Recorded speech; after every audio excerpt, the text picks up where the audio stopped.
আমাদের আসামের মুখ্যমন্ত্রীর বিষয়ে অখিল গগৈ কি কইল সেই ভিডিওটা আপনারা দেখেন। তো কেউ স্কিপ করবেন না, ভিডিওটা ফুল দেখবেন। মই বাকী কথা নাজানো, অসমৰ মুখ্যমন্ত্ৰীও যে এজন হত্যাকাৰী সেই কথাটো মই জানো। অসমৰ মুখ্যমন্ত্ৰীয়ে এসময়ত আলফা হৈ থাকোঁতে, আলফা হৈ আকৌ তেওঁ চালফাও হোৱা নাই দেই, চাৰেণ্ডাৰো কৰা নাই। তেওঁ বন্দুককেইটা ক'ত আছে এতিয়াও বিচাৰিব লাগিব। তেওঁ আলফাৰ সদস্যপদ এতিয়াও লৈ আছে নেকি সেইটোও গম পাব লাগিব। গতিকে তেওঁক ভাৰত ৰাষ্ট্ৰই বিশ্বাস কৰা উচিত নহয়। তো মই জানো যে আলফা হৈ থাকোঁতে হিমন্ত বিশ্ব শৰ্মাই কংগ্ৰেছ দলৰ এজন ডাঙৰ লিডাৰ, উপসভাপতি, কি নাম আছিলে, মানৱেন্দ্ৰ শৰ্মাক হত্যা কৰিছিল।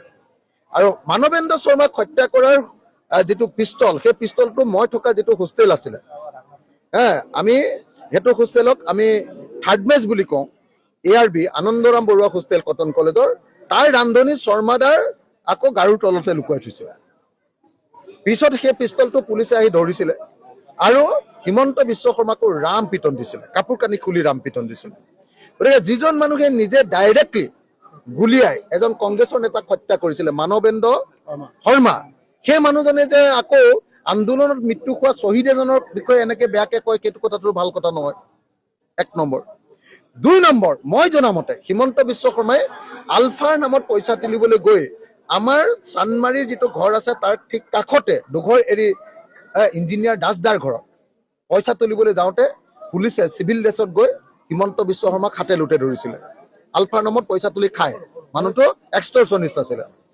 তেনেকে পইচা তুলি খাওঁতে ধৰা পৰিছিলে আৰু পুলিচে ধৰি নি চানমাৰীৰ লকআপত ভৰাই থৈছিলে। চানমাৰী থানাত লকআপত থাকোঁতে তেওঁক কাপোৰ কানি খুলি, জাংগিয়া খুলি ৰাম পিটন দিছিলে হিমন্ত বিশ্ব শৰ্মাক, এই কথাটো মোৰ মনত আছে।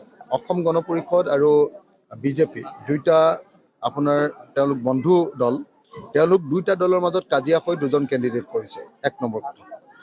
অসম গণ পৰিষদৰ যিজন প্ৰাৰ্থী তেখেতে নিজৰ সমষ্টি আমগুৰিটোকে ৰাখিব নোৱাৰে, প্ৰদীপ হাজৰিকাই। গতিকে তেওঁৰ প্ৰতি মানুহ সম্পূৰ্ণৰূপে বিতুষ্ট, তেওঁ খুব বেছি 8-10 হাজাৰ ভোট পাব। দ্বিতীয়তে বিজেপিয়ে যিজন কেণ্ডিডেট দিলে, সেই বিজেপিয়ে দিয়া কেণ্ডিডেটজন আকৌ অসমৰ ভিতৰতে আটাইতকৈ ডাঙৰ হত্যাকাৰী। আটাইতকৈ ডাঙৰ হত্যাকাৰী মানে মোৰ লগতে বৰ্তমান সময়ত 61জন মানুহ হত্যা কৰাৰ তালিকা এখন আছে। এজন জ্যেষ্ঠ সাংবাদিকে মোক বনাই দিছে যে 61জন মানুহক এই মানুহজনে আপোনাৰ জয়ন্ত হাজৰিকাই হত্যা কৰিছে।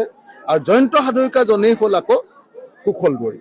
তেওঁ জয়ন্ত হাজৰিকাৰ নাম লৈ হত্যা কৰিছিলে আৰু চালফা হৈ থাকোঁতে তেওঁৰ নাম আছিলে জয়ন্ত হাজৰিকা আৰু ইলেকশ্যন খেলোঁতে তেওঁৰ নাম লৈছে কুশল দুৱাৰী। এতিয়া কুশল দুৱাৰী নামৰ প্ৰাৰ্থীজনে যদি 61জন মানুহ মৰাৰ তালিকা মোৰ হাততে থাকে, জনা শুনা মানুহখিনিক মতে সেইটো 100ৰ ওপৰ হ'ব। এনেকুৱা ডাঙৰ হত্যাকাৰী এজনক পৃথিৱীৰ কোন মানুহে ভোট দিব আপুনি কওক। তদুপৰি আপুনি নিজে চাওক, যোৱা 20 বছৰত প্ৰদীপ হাজৰিকাই নিজৰ সমষ্টিত একো এটা কাম কৰিব নোৱাৰিলে। তেওঁ নিজৰ সমষ্টিটোও